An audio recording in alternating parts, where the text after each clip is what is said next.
That morning didn't feel important. I woke up to the same alarm I'd been ignoring for years, scrolled through the same notifications, and made coffee that tasted exactly like yesterday's. Outside, the city moved at its usual pace, cars stopping, people rushing, conversations overlapping in languages I no longer noticed. English was already part of my routine by then. Emails, meetings, podcasts, playing in the background while I got dressed. It was everywhere, constant and familiar, like background noise. Not exciting, not threatening, just there. I lived alone in a small apartment close to downtown, the kind of place where the walls are thin and the neighbors' lives leak into yours. Someone upstairs practiced the piano every morning. Someone across the hall laughed too loudly on phone calls. None of it mattered. I had learned to function inside this life comfortably. On the train to work, I reviewed conversations that hadn't happened yet. What I might say if my manager asked a question, how I would explain an idea if it came up, which words sounded safer, which ones I should avoid. I didn't realize how automatic this habit had become. Planning sentences in advance, translating thoughts before they reached my mouth, preparing for English instead of simply using it. At work, no one questioned my ability. I was the guy who speaks well. The reliable one. The one who could present, negotiate, explain. Compliments like that should have felt good. Instead, they added pressure. Because speaking well meant staying in control. And control meant thinking ahead. All morning, I moved through tasks, mechanically responding to messages, nodding during meetings, smiling at the right moments. When people spoke to me, I listened carefully, not just to understand meaning, but to buy myself time. Time to translate. I remember sitting at my desk, staring at my screen, when a simple thought crossed my mind. Why am I so tired? It wasn't the work. It wasn't the language itself. It was the constant effort of standing between my thoughts and my voice, acting as my own interpreter. I didn't know it yet, but something about that day was already different. Not because of where I was, not because of who I was with, but because, without realizing it, I was getting closer to a moment where planning would no longer be an option and silence would no longer protect me. And when that moment arrived, English would stop being something I prepared for and start becoming something that simply happened. The strange thing was that, from the outside, everything looked fine.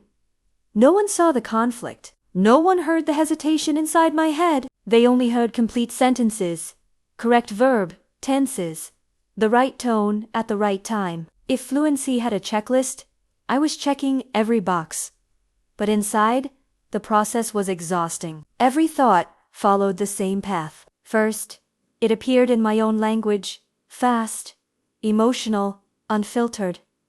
Then it stopped. It waited.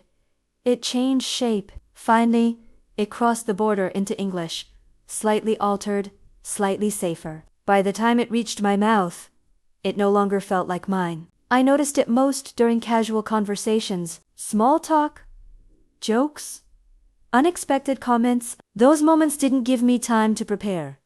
And when I didn't prepare, I froze. Someone would make a sarcastic remark, and I'd smile a second too late. Someone would ask a simple question, and I'd answer it perfectly but without warmth. Someone would laugh, and I'd join in, wondering if I had missed something. I wasn't afraid of making mistakes. I was afraid of sounding wrong. So I chose precision over presence, accuracy over authenticity. At lunch, sitting with coworkers, I often spoke less than I wanted to, not because I had nothing to say, but because translating emotions felt harder than translating ideas. Facts were easy. Feelings were risky. I remember thinking, I speak English, but I don't live in it. That thought stayed with me. Later that afternoon, a colleague leaned over my desk and asked a simple, unexpected question. Nothing important, nothing dramatic, just one of those moments that doesn't wait for you to be ready. I opened my mouth and felt the familiar pause forming. The silence lasted less than a second, but in that second, I realized something unsettling. The pause wasn't about language anymore. It was about permission. Permission to speak without checking. permission to respond without translating, permission to sound human instead of correct. I didn't know it yet, but that hesitation was the last one of its kind. Because the next thing that happened didn't come from planning. It didn't come from translation. It came directly from me. It happened in the most ordinary way possible. My colleague was still standing there, half leaning against my desk, waiting for my answer. He wasn't impatient. He wasn't judging. He was just present. The kind of presence that doesn't rush you, but also doesn't give you time to hide. "What do you think?" he asked. A simple question. Too simple to prepare for. I felt the pause begin, again that familiar mental space where I usually searched for structure, for safety, for the right version of what I wanted to say. My thoughts lined up, ready to be translated. And then something strange happened. I didn't grab them. Instead of pulling the sentence back into my head, I let it fall forward. "I don't know," I said. Then I laughed. Not planned, not controlled. I guess I'm still trying to figure that out. The words came out faster than I could analyze them. They weren't perfect. They weren't impressive. But they sounded real. For a split second, I panicked. Was that correct? Should I have phrased it differently? But before those thoughts could take over, my colleague smiled. "Yeah," he said. "Same here." And just like that, the moment moved on. He walked away. I turned back to my screen. The office noise returned to its usual rhythm. Nothing dramatic happened. No applause. No realization spoken out loud. Yet something had shifted. I sat there, staring at my reflection in the dark screen of my monitor, replaying what had just happened. Not the words, but the feeling. There had been no translation. No rehearsal. No internal correction. I had responded the way I would respond in my own language, instinctively. The realization came quietly, almost shyly. I didn't think in English. I didn't think in my language either. I just responded. The rest of the afternoon unfolded differently. Not magically, not perfectly, but lighter. When someone spoke to me, I listened instead of preparing. When I answered, I trusted the first version of my thoughts.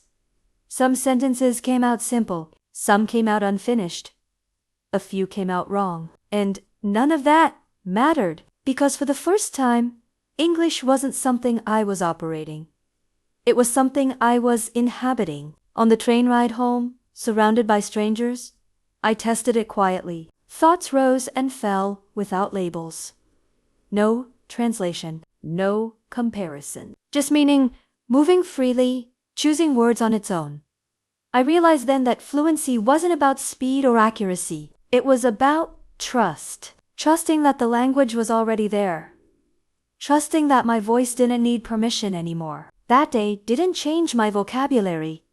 It didn't improve my grammar, but it changed something deeper. It was the day English stopped being a second step and started becoming my first response. That evening, the awareness followed me home. Not loudly, not like a sudden revelation. It stayed quiet, sitting somewhere in the background, waiting for me to notice it again. While cooking dinner, I caught myself narrating small actions in my head, not in English, not in my own language, but in something softer, less defined, just intention. Cut this! Move that! Careful! Words appeared only when they were needed. I realized how rare that felt. For years, English had demanded my full attention. Every sentence felt like a performance. Now, for the first time, it was stepping aside, letting life take the lead. Later, I replayed the moment at work, searching for a hidden trick. A rule one had applied. A structure I had accidentally mastered. But there was nothing special about the words themselves. I don't know. I guess I'm still trying to figure that out. Simple. Incomplete. Honest. The difference wasn't linguistic. It was psychological. I hadn't tried to sound fluent. I had allowed myself to be present. That night, scrolling through messages on my phone, I noticed how often I delayed replies in English, not because I didn't understand, but because I wanted to answer perfectly. I tried something new. I replied faster. Not careless, just honest. Some messages were shorter than usual. Some sounded more casual than I would normally allow, and none of them felt wrong. Instead, they felt closer. Closer to how I speak when I'm not monitoring myself. Closer to who I am when I'm not translating. It became clear that translation had never been the real problem. Control was, translation was just the symptom. By forcing every thought through a mental filter, I had been protecting myself from mistakes, but also from connection. I had confused correctness with clarity, and precision with meaning. That day showed me something subtle but powerful. Fluency doesn't begin when you know enough words. It begins when you stop standing between your thoughts and your voice. I didn't stop translating because I became better at English. I stopped translating because, for the first time, I trusted it to carry me. And once that trust appeared, even briefly, there was no way to unsee the difference. From that point on, every conversation carried a quiet question beneath it. Am I translating?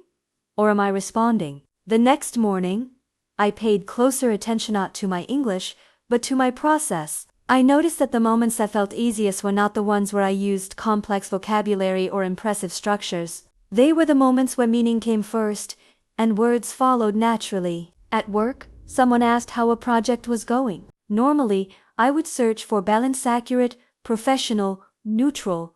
This time, I answered the thought, not the sentence. It's moving slower than I expected, I said, but we're getting there. Nothing advanced, nothing special, yet the response felt complete. Later, I realized why. I wasn't choosing words. I was choosing ideas. That distinction matters more than most learners realize. When you translate, you start with words. You ask yourself, how do I say this? But fluent speakers start with intention. They ask, what do I mean? The language fills in the rest. Think about phrases like, I guess, I feel like, it depends. These expressions appear naturally when you stop translating because they don't belong to one language. They belong to uncertainty, hesitation, honesty. They are emotional shortcuts, not grammatical constructions. Another thing became clear. Fluency does not mean speaking fast. It means responding without friction. When you translate, there is resistance and internal delay. When you respond, there is flow. Even if the sentence is simple, even if it isn't perfect. Many advanced learners make the same mistake I did. They wait for the best version of a sentence instead of allowing the first one to exist. But conversation doesn't reward perfection. It rewards presence. Mistakes don't break communication. Silence does. That's why the moment I stopped translating didn't sound smarter. It sounded more human. And that's the shift I want you to notice as you listen to this story.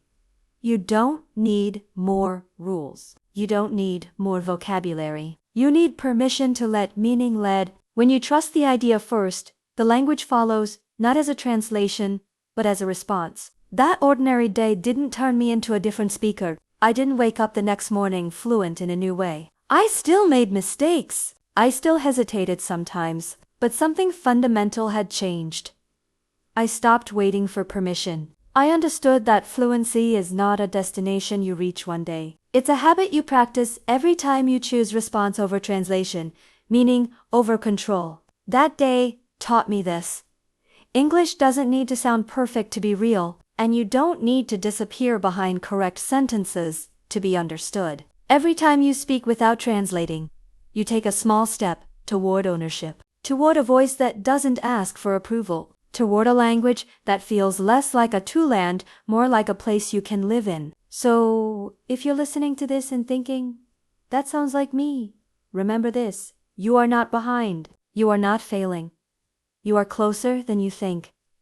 Keep responding. Keep trusting the first version of your thoughts. And when you're ready, join me in the next story, where we'll explore another moment where language stops being studied and starts being lived.